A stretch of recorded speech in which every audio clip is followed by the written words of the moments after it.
from Hollywood, it's time now for... Johnny Dollar. George Reed here. Oh, hi, George. How are things at Floyd's of England? Very good, as a matter of fact. Very good. Well, now, it can't all be good, or you wouldn't be calling me. Well, to tell the truth, I do have a small problem. Figures. No, figure is the word, singular. Huh? A small figure, a statuette belonging to Mrs. Dora Harkness Ballin down in New York. Ballin? Yes, terribly wealthy, but a real eccentric. So what's happened? The little statue I mentioned, it's gone, disappeared. Oh? What's it worth? Insured value is $26.50. Wow. $26.50. Huh? $26.50 wouldn't even cover my expense account. Well, it just happens that she carries hundreds of thousands of dollars worth of personal property insurance with us. But for some reason or other, she attaches particular value to this statuette. Oh, I get it. You're afraid that if we don't go through the motions of trying to find it, she might take her insurance elsewhere. Precisely. Real important to you, huh? Very. Then I take it I won't have to be chintzy with the old expense account. Well, now, Johnny... Okay, George, I'll be in touch.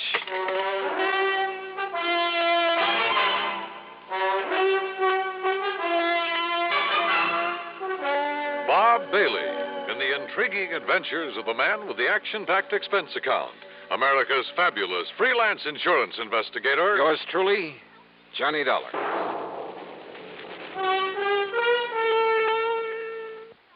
Now, Act One of yours truly, Johnny Dollar.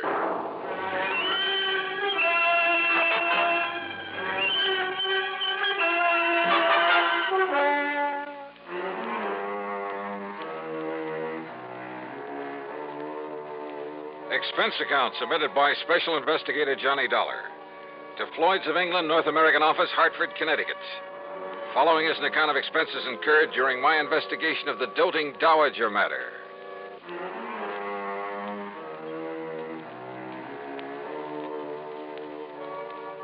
Expense account item 1, $7.90, taxi, train fare and incidentals, Hartford to New York. Item 2, $1 even for a cab from Grand Central Station to the address of Mrs. Dora Harkness Ballin over on East 73rd Street. It turned out to be one of New York's famous old brownstone houses, well preserved and reeking of an era long gone by. A uniformed butler ushered me into a large, high-ceilinged drawing room, and I could hardly believe my eyes. Ornate pre-Victorian furnishings, heavy red velvet draperies, huge lamps and crystal chandeliers, oil paintings all over the place, and gilded mirrors. Pretty fabulous. If you will be kind enough to wait here, Mr. Dollar, I shall tell Mrs. Ballin that you have arrived. Thank you. I know that she'll want to see you.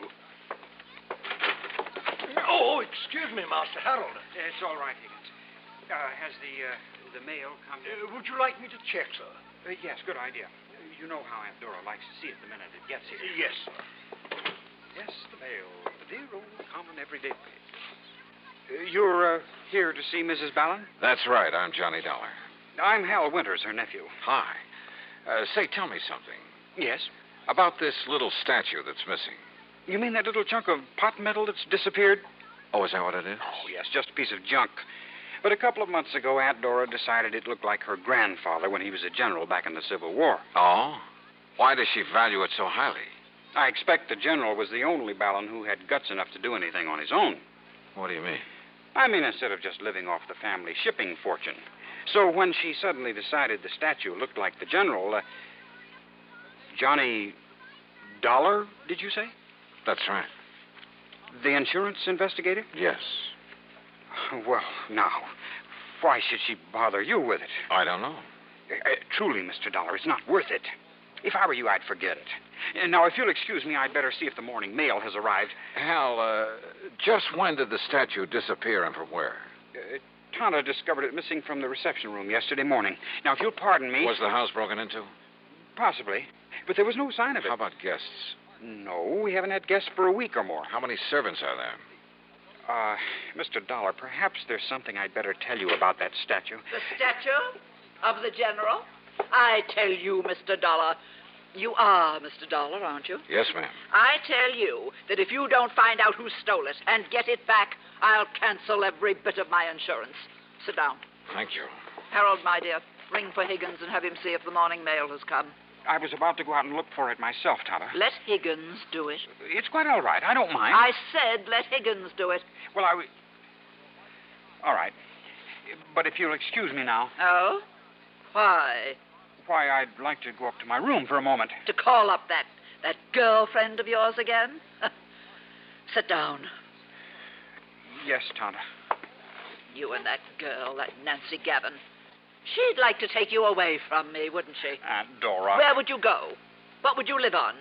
And what would I do? Darling, I hardly think this is the Much proper as I time. like Nancy Gavin, I see no reason why I should let her take you away from me. Do you? Mrs. Ballin, about the statue. Yes, of course.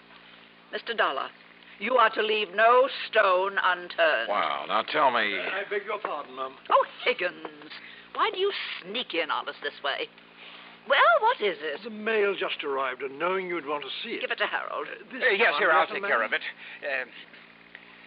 Well? What letter? No postmark. But? And it's so badly scrawled in pencil. Well, don't bother Aunt Dora with it now. But it's marked personal, sir. Well, then let me have it. Yes, Mum. Tonto. You may go now, Higgins. Yes, Mum. Here, Tonto, suppose you let me see what it's all about. Be quiet, Harold. Now, Mr. Dollar. Well, first of all, I'd like you to tell me. Oh, what's the matter, Mrs. Ballin? Aunt Dora, what is it? This letter. Yes? It's a ransom note Ransom? for the return of a statuette. The General. They want $75,000. What?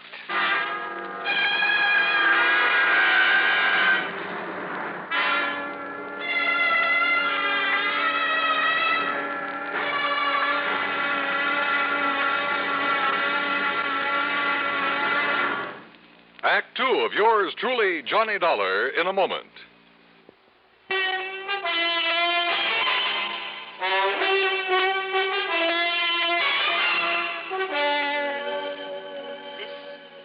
This letter, Mr. Dollar. Maybe you'd better let me see it, Mrs. Ballin. It's a ransom note demanding $75,000 for the return of my statuette of the General.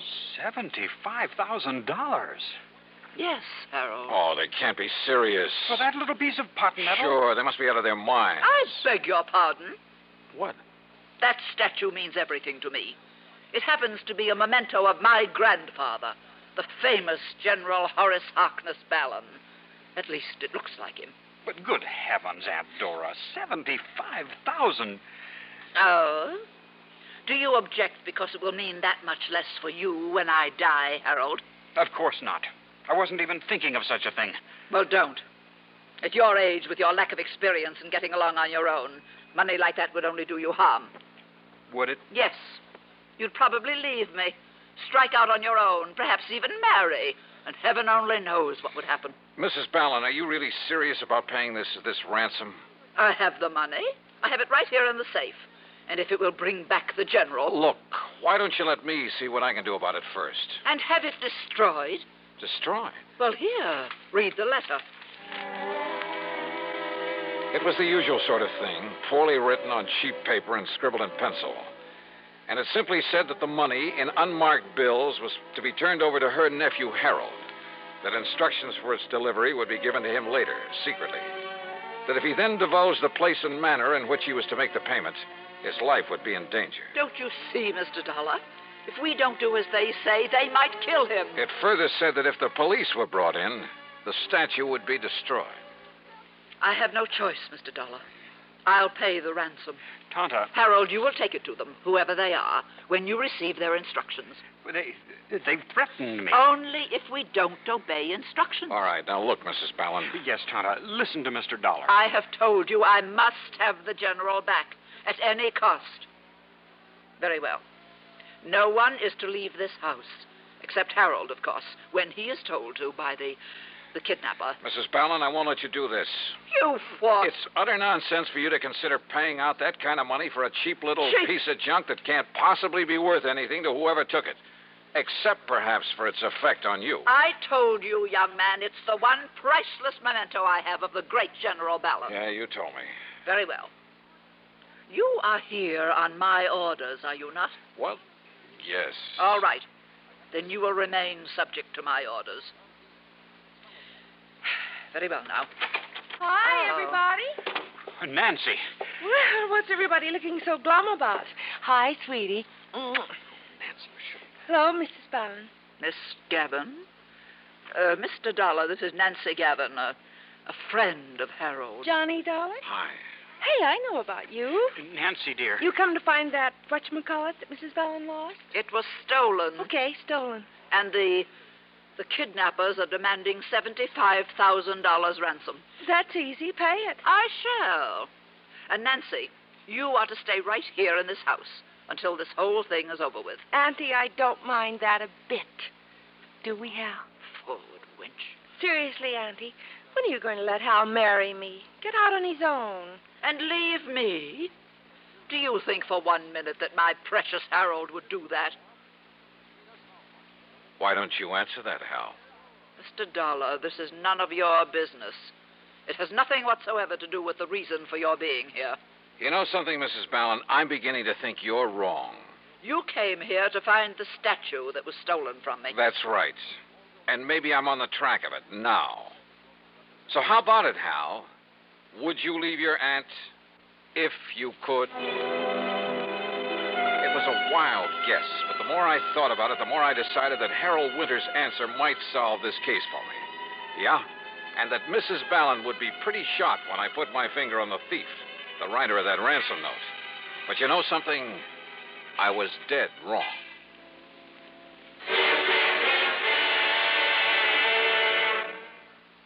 Act 3 of yours truly, Johnny Dollar, in a moment.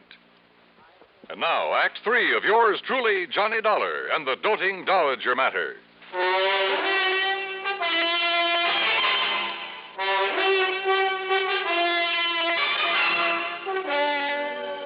Mr. Dollar, this is none of your business.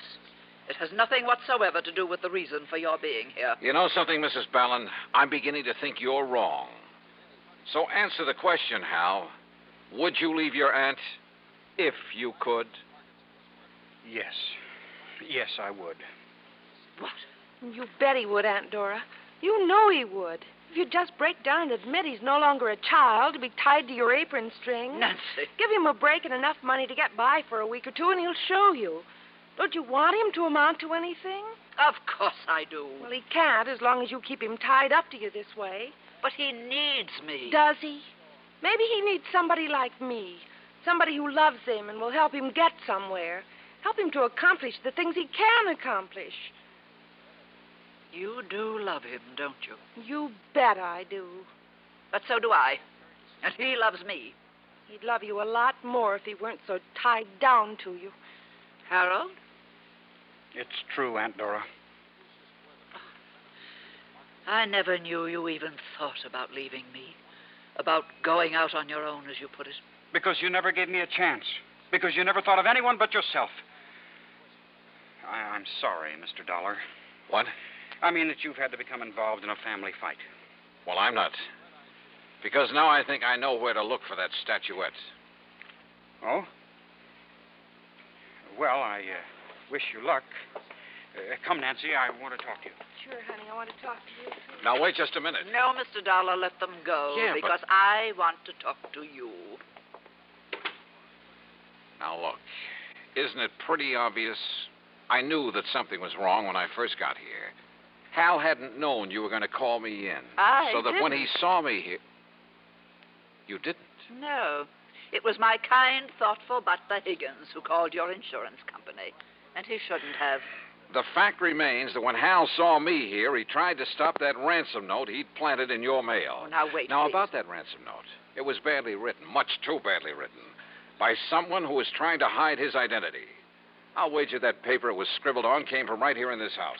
Probably. And I'll bet that if I accuse him of it, Hal will break down and admit that he wrote it. Wait, Mr. Dollar. Yeah? I devoted many years to the care and upbringing of my nephew. I realize that. In the hope that he would someday go out on his own, a accomplish something himself. Well, now listen. I know. Perhaps over the years I made him too dependent on I'd say me. yes to that. But that's because I am as I am and I can't change.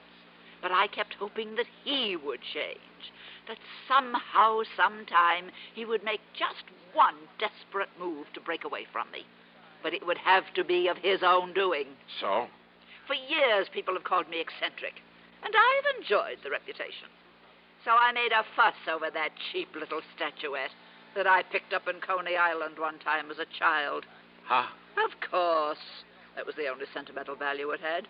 But according to Oh, Harold... now, should I have picked one of the valuable artworks, paintings, or sculptures that I really care about, in my selfish way, for this little experiment? So you gave the worthless statuette the big build-up? Yes, and he fell for it.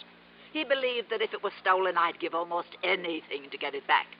And then finally, he got up enough nerve to do something about it. Now, just a minute. What you're telling me is that you're tickled pink that you've made a thief out of him. I'm tickled pink that he's finally shown some guts and gumption. And you can't call him a thief over that piece of junk. But it has a price of $75,000 on it. That's what he'll be stealing if you give him that money and let him walk out of here with it. No, he won't. What else can you call it? I like to be eccentric, remember? Oh, Mrs. Ballin. So the note I'll enclose with it, you know, when he tells me he's received instructions about where and how it's to be delivered. What note? In it I'll say, Dear Harold, the best of luck to you and Nancy. I hope you'll be tremendously happy. And I hope that now and then you'll drop in on your loving and now somewhat lonesome Aunt Dora. I see. And I think I'll enclose a few extra thousand, just in case. And as a kind of extra wedding present. Extra wedding present? Of course.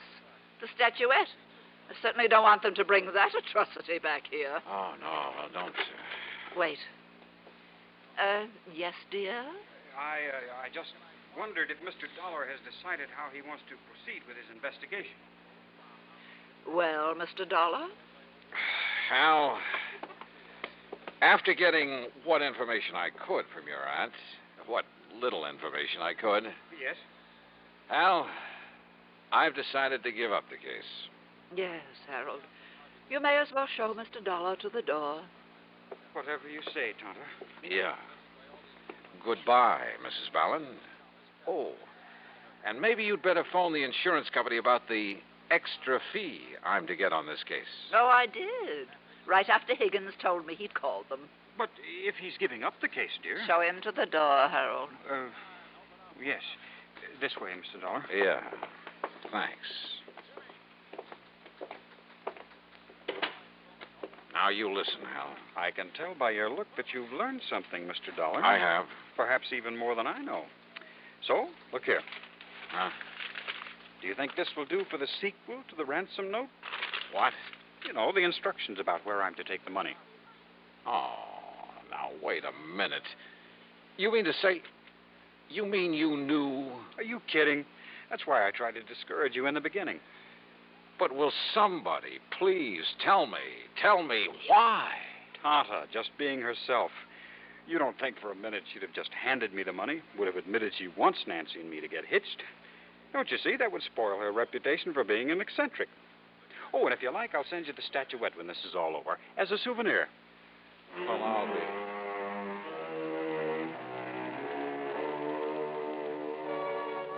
Believe me, I've handled some pretty wacky cases over the years.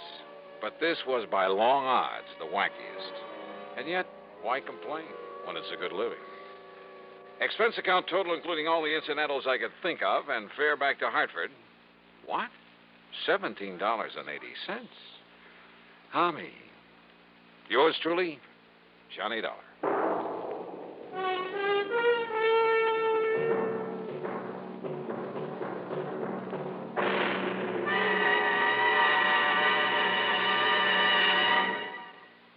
Our star will return in just a moment. Our star to tell you about next week's story. Next week, well, if you've ever read the personal columns of your newspaper, you'll surely want to hear it. Join us, won't you? Yours truly, Johnny Dollar.